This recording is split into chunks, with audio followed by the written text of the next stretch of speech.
தீபம் விளக்கேற்றும் எண்ணெய், ஒரு தெய்வீக அனுபவம். அன்புள்ள கன்னி ராசி அன்பர்களே வணக்கம். கன்னி ராசி அன்பர்களுக்கு புத்தாண்டு பலன், தமிழ் புத்தாண்டு பலன்களை நாம் பார்க்க போகிறோம். தமிழ் புத்தாண்டின் பெயர் பராபவ ஆண்டு. ஏப்ரல் 14ஆம் தேதி தமிழ் புத்தாண்டு பிறக்கிறது, செவ்வாய்க்கிழமை அன்று உலக சித்தர்கள் தினம். ஜீவ சமாதி சென்று சித்தர்களை வழிபட்டால் உடலில் உள்ள நோய்கள் அனைத்தும் விலகும், அனைத்து கஷ்டங்களும் விலகும். முக்கியமாக தங்களுடைய கிரக நிலைகள் கன்னி ராசினருக்கு 6ஆம் இடத்தில் சந்திரன் ராகு, 7ல் சனி செவ்வாய் புதன், அஷ்டமத்தில் சூரியன் சுக்கிரன், 10ல் குரு, விரைய ராசியில் கேது இருக்கிறார். குடும்பத்தை பொறுத்தவரை சுபகாரியம் நடைபெறும், சிறு தடங்கல்கள் உண்டாகி சுபகாரியம் நன்றாக நடைபெறும்.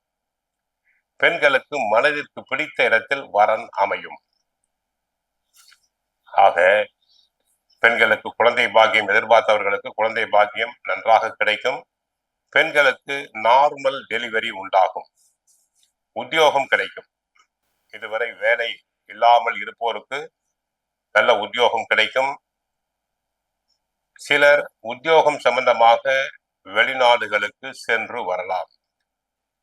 ஐடி துறை அன்பர்களுக்கு நன்மைகள் அதிகரிக்கும், பண வரவுகள் அதிகரிக்கும். உத்தியோகத்தில் நன்மை உண்டாகும். உயர் அதிகாரிகள் தங்களை பாராட்டுவர். பிறரின் வேலைகளையும் தாங்கள் சேர்த்து செய்வீர்கள். தொழில் வியாபாரத்தை பொறுத்தவரை கடினமான உழைப்பு, எதிர்பார்க்கும் அளவுக்கு லாபம் கிடைக்காது. தொழிலாளர்களுடைய ஒத்துழைப்பு கிடைக்காது. கடன் வாங்க வேண்டி இருக்கலாம். தொழில்துறை அன்பர்களுக்கு கவனம் தேவை. வியாபாரிகளுக்கும் கவனம் தேவை. பொருட்கள் தேக்க நிலை அடையலாம். எந்த வகையிலும் கடன் வாங்குதல் கூடாது. தரகு, கமிஷன், ஏஜென்சி, ஷேர் மார்க்கெட்டில் ஈடுபடும் அன்பர்களுக்கு மிக மிக மிக கவனம் தேவை. இல்லாவிட்டால் தொழில் துறையில் நஷ்டம் வர வாய்ப்பு உண்டு.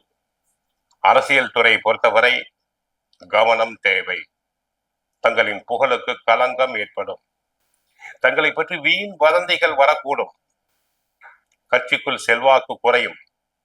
ஆக அரசியல் துறை அன்பர்கள் மிக மிக கவனமாக இருத்தல் வேண்டும். தேர்தலில் நிற்க வேண்டி அவசியம் இருந்தால் மிக கவனமாக செயல்படுங்கள். இல்லாவிட்டால் தங்களுடைய வெற்றியை பாதிக்கும். கவனம் தேவை. கலைத்துறை அன்பர்களுக்கு, ஆடல் பாடல் நாட்டிய துறையில் உள்ள அன்பர்களுக்கு மிக மிக கவனம் தேவை. கிடைக்கும் வாய்ப்புகளை நன்றாக பயன்படுத்திக் கொள்ளுங்கள். புது வாய்ப்புகள், புது படங்கள் அமைவதில் தடங்கல்கள், தாமதங்கள் உண்டாகலாம். சினிமா நடிகைகளுக்கு கிசுகிசுக்கள் வரலாம். கவனம் தேவை. மற்றபடி மாணவர்களை பொறுத்தவரை நன்றாக படிப்பர், நல்ல மதிப்பெண்களை பெறுவர். போட்டித் தேர்வுகளில் கலந்து கொண்டு பரிசு பாராட்டுதல்களை பெறுவர். சிலர் உயர் கல்விக்காக வெளிநாடுகள், வெளி மாநிலங்களுக்கு சென்று வரலாம். விளையாட்டுத் துறையில் ஈடுபடும் மாணவர்களுக்கு பரிசுகள் கிடைக்கும். விவசாயத்தை பொறுத்தவரை நன்மைகள் அதிகரிக்கும், மகசூல் அதிகரிக்கும், பயிர்கள் செழிக்கும். விவசாயத்துக்கு தேவையான தண்ணீர் வசதி கிடைக்கும், உரங்கள் கிடைக்கும், கால்நடைகள் அபிவிருத்தி அடையும். பெண்களுக்கு ஓரளவு நன்மைதான். பெண்கள் சம்பந்தப்பட்ட கிரகங்கள் சுக்கிரன் சாதகமாக இருப்பதால் பெண்களுக்கு ஓரளவு நன்மைதான். ஆக கன்னிராசி பெண்களுக்கு தொழில்துறை வியாபாரிகளுக்கு மட்டும் கவனம் தேவை. கலைத்துறை அன்பர்களுக்கு கவனம் தேவை. அரசியல் துறையிலும் கவனம் தேவை. தினமும் பகவத்கீதை, சுந்தரகாண்டம் படியுங்கள். உங்களுடைய கஷ்டங்கள் அனைத்தும் குறையும்.